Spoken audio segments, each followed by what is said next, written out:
モナリザと同時代に作られた有名彫刻は何だということです。1500年代です。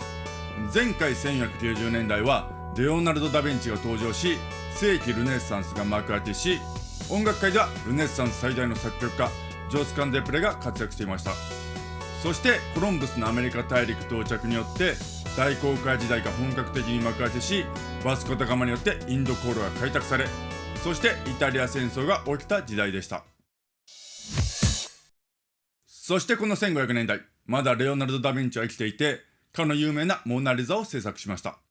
そしてタイトルにあるように、そのモナリザと同時代に作られた有名彫刻がこちら、ダビデ像です。このダビデ像はミロのヴィーナスみたいにもっと古いものといったイメージがあったかもしれませんが、決してミロのヴィーナスみたいに遠い昔に作られたものがどこかでたまたま発見されたといったものではなく、この時代にミケランジェロによって作られたものです。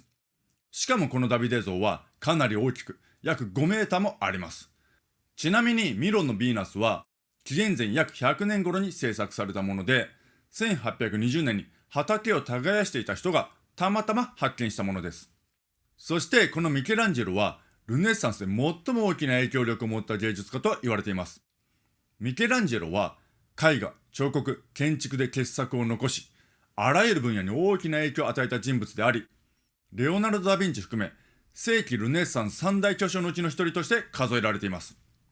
そしてレオナルド・ダ・ヴィンチが絵画は音楽や彫刻など他すべての芸術や学問に勝る芸術だと主張したのに対して、ミケランジェロは絵画や建築で傑作を残しながらも絵画作品を軽視し、自分自身を彫刻家と定義していました。そんなミケランジェロとレオナルド・ダ・ヴィンチはお互いライバル関係にありました。というか、ミケランジェロはレオナルド・ダ・ヴィンチのことを一方的に嫌っていた感じで、レオナルド・ダ・ヴィンチの能力も低く評価していました。そして前回1490年代にレオナルド・ダ・ヴィンチが油絵で壁画を描くという無謀な試みをするも、途中で絵の具が垂れてきて放棄したというお話をしましたが、実はこの時反対側の壁でミケランジェロも壁画を制作していました。この2人が同じ場所で仕事をしたのはこれが最初で最後らしいです。一体この2人は当時どんな会話を交わしたんでしょうかね。少なくともミケランジェロはダ・ヴィンチの絵の具が流れ落ちたことに対して喜んでいたんじゃないかと思います。ちなみにミケランジェロはこの壁画の制作途中でローマ法王の墓を手掛けるためローマに呼び戻されたので、この時の作品はレオナルド・ダ・ヴィンチと同様に未完に終わっています。さてこのミケランジェロは生前から偉人として畏怖され、同時代の芸術家や後の芸術家たちに相当に大きな影響を与えた人物です。現代ではレオナルド・ダ・ヴィンチばかり取り上げられ、ミケランジェロはレオナルド・ダ・ヴィンチの2番手のように言及されがちですが、実はミケランジェロの方がその後の西洋美術史に与えた影響力は大きいです。そんな偉大なミケランジェロは人付き合いをしない結構陰気な性格だったようです。さらに彼は食べ物にも無関心でかなり質素な生活を送ったようです。ちなみにこの時代前まで画家の社会的地位はあまり高くなく、絵画や彫刻は音楽や文学などよりも劣っているとされてきましたが、レオナルド・ダ・ヴィンチやミケランジェロの世代から絵画や彫刻などは単に見たものを写し取るだけでなく、自然や人間の本質を視覚的に表現する知的な仕事であると主張しました。こうして画家や彫刻家の間で芸術家という意識が芽生え始め、彼らは自分自身の作品にサインをするようになり、さらに画家自身の自画像も独立した作品として描かれるようになります。そしてこのミケランジェロのダビデ像と同時代に制作されたのがモナリザです。このモナリザはおそらく絵画史上最も有名な絵で、これ以上有名なものはないくらい有名です。名画といえば間違いなくモナリザといった感じですよね。そしてモナリザといえばこの謎の微笑とか、モデルは一体誰なのか、レオナルド・ダ・ヴィンチ自身ではないのかとか、モデルの年齢も感情もよくわからないし、そもそもこの人は一体どこにいるのかさえわからないといった感じで、とにかく謎に満ち溢れた絵としても有名です。さらにこの絵がなんでこんなにも有名で、一体どこがそんなに優れているのかよくわからないといった意見や、実際見に行ったら意外にもかなり小さく、そんなに感動しなかったといった意見も飛び交うなど、話題にこと書きませんが、実はモナリザは20世紀になるまで全然有名な絵ではありませんでした。これはかなりの驚きですよね。まずモナリザは定説では依頼主であるモナリザのモデルであるリザ・デル・ジョコンドの夫の手に渡らず、レオナルド・ダ・ヴィンチが生涯持ち歩いて過失を重ねていたと言われています。そしてレオナルド・ダ・ヴィンチの晩年、フランス王フランソワ一世が当時イタリアに比べて芸術面で遅れていたフランスにイタリアルネッサンスを輸入するため、当時ミケランジェロなどに比べてさほど活躍できていなかったレオナルド・ダ・ヴィンチをフランスに招きます。そしてレオナルド・ダ・ヴィンチは老体に鞭打ってモナリザを抱えてフランスに行くも、その約2年後の1519年にフランスで亡くなってしまいます。そうしてレオナルド・ダ・ヴィンチの死後、フランス国王がモナリザを買い取りますが、モナリザは長い間フランス国王の邸宅に放置され、かなり後の時代である1790年代になってようやくフランスのルーブル美術館に展示されることになります。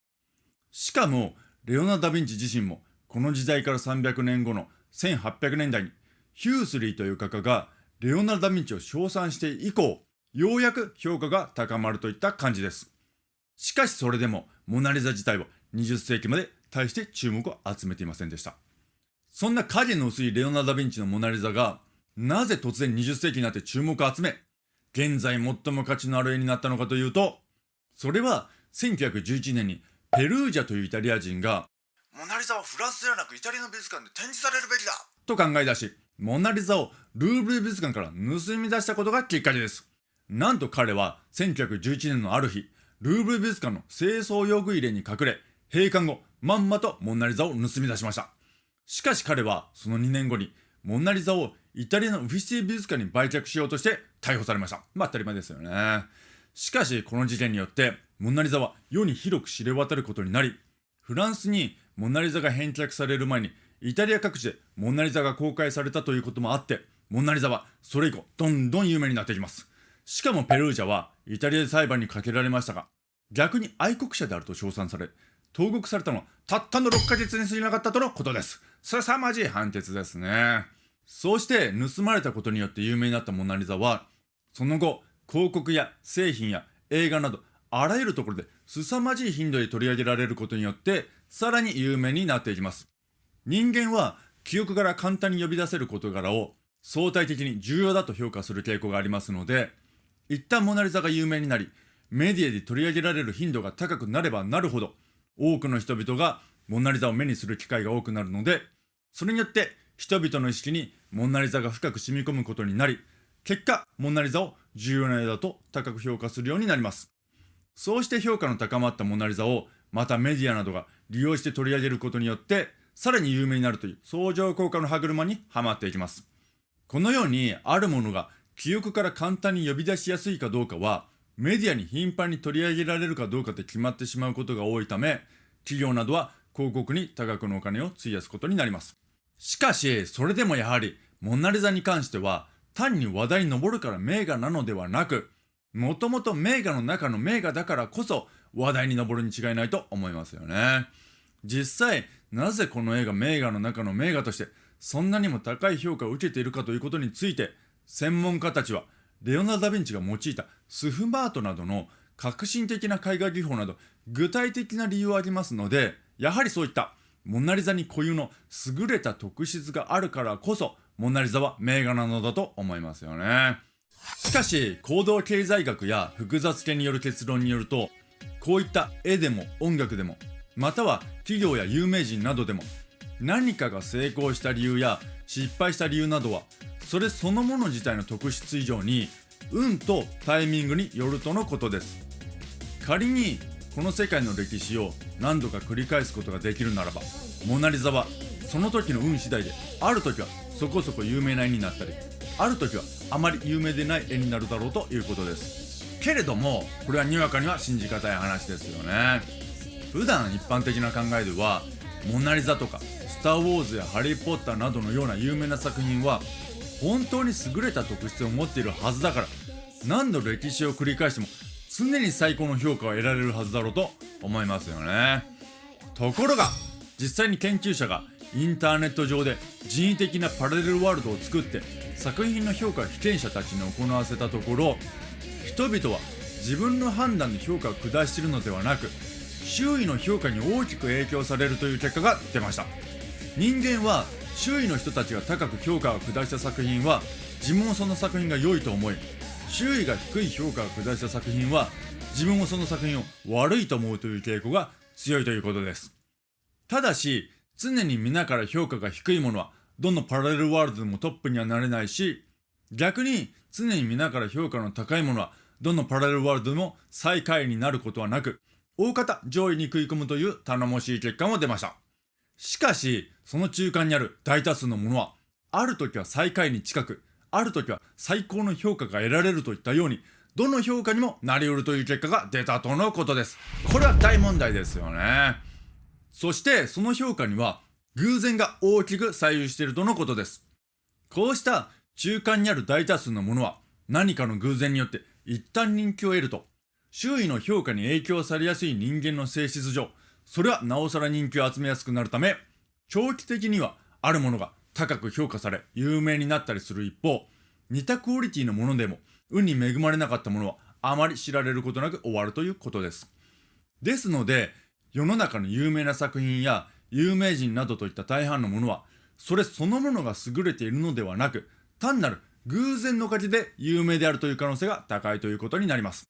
ましてや、有名人の成功談やビジネス書などの成功への秘訣の本とかはおそらく全く当てにならないです。そして、こうした実験が示しているように、人は自分の判断で評価を下しているのではなく、周囲やメディアの影響などで評価を下している傾向が非常に大きいということですので、過去においてはほとんど注目されなかったモナリザが、現代においては名画の中の名画として扱われるのは、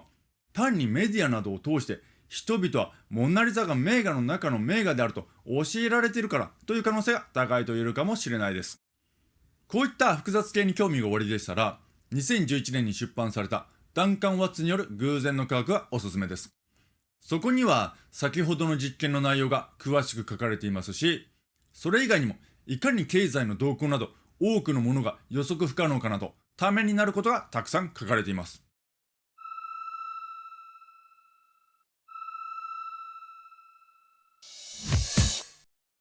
さて、この1500年代の音楽界は特にこれといった変化もこれといった曲もなく、前回紹介したような音楽が引き続き奏でられているといった感じです。さらにこの時代は音楽界同様、特に大きな出来事はありませんでしたが、前回に引き続き大航海時代の真っ只中であり、ヨーロッパ人は香辛料を求めて新たな航路を開拓しようとしている一方、スペイン人が着々とカリブ諸島の多くを植民地化して先住民を奴隷として強制労働をさせています。ちなみに大航海時代の引き金となった理由は、ちょうどルネッサンス期が始まる1300年代から、ヨーロッパは支配階級の長年にわたる搾取や気候条件の悪化などによって農業生産が低下し、経済の面で危機的状況に陥ったため、領土の拡大を目指したり、金や銀、香辛料などを求めたのが大きな要因とされています。そうした大航海時代は1650年頃ぐらいまでの約150年間続くことになります。それでは最後にこの時代に書かれた絵を4枚紹介します。最初の絵はこちらです。ジョルジョーネは同時代の多くの画家たちに模倣され、ジョルジョニズモと言われる流行現象を生み出したくらい、名声と影響力が大きかった画家です。ただ彼は30代前半で亡くなったため、生涯など不明な部分が多く謎に包まれているとのことです。しかもこの作品は何を意図して描かれたのか不明らしいです。謎だらけのジョルジョーネです。次の絵はアダムとイブです。アダムとイブは旧約聖書の話で、まず最初の人間とされるアダムが創造され、エデンの園で暮らしていましたが、そこに生えている善悪の知識の実だけは食べるなと神様から禁じられていました。次にイブが創造されますが、蛇がイブに善悪の知識の実を食べるようそそのかします。いわゆる禁断の果実ですね。そしてイブはそれを食べ、アダムにも勧め、アダムも食べます。すると二人は自分たちが裸であることに気づいて、それを恥じるようになり、一軸の葉で局部を隠します。そうして彼らが善悪の知識の実を食べたことを知った神様は、アダムには労働の苦しみと、イブには生みの苦しみを罰として与え、彼らを楽園から追放したという話です。次の作品はこのアダムとイブの絵を描いた画家であるデューラー自身の自画像です。本来真正面を向いた肖像画は中世の頃からの伝統でイエス・キリストのみとなっていましたが、このデューラはあえて自分自身を真正面から描いています。彼は熱心なキリスト教徒であったので、決してイエス・キリストに挑戦とかそういったことではないと思います。ちなみにこのデューラが数年前に描いた自画像がこちらです。通常の肖像画はこのように4分の3だけ正面を向けた状態で描かれていました。ただデューラーはこの間に芸術家としての自意識が目覚めたのか、先ほどのイエス・キリストにしか許されていない正面からの自画像を描くに至る大きな自信を持ったようですね。ちなみに肖像画は教会の権威が失墜していき、反対に人間が中心となるルネッサンス以降に大きく発展していきます。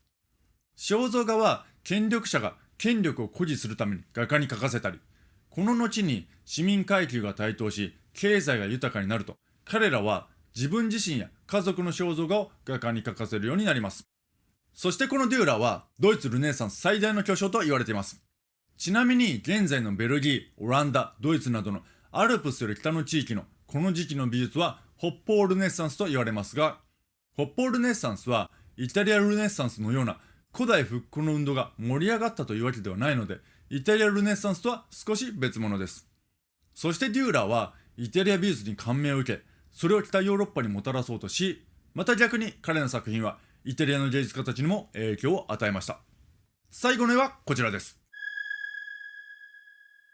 すっごい独創的な絵ですね。この時代、レオナルド・ダ・ヴィンチとかミケランジェロが活躍していた世紀ルネッサンス期にこんなシュールな作品があったのかという驚きが半端ないですね。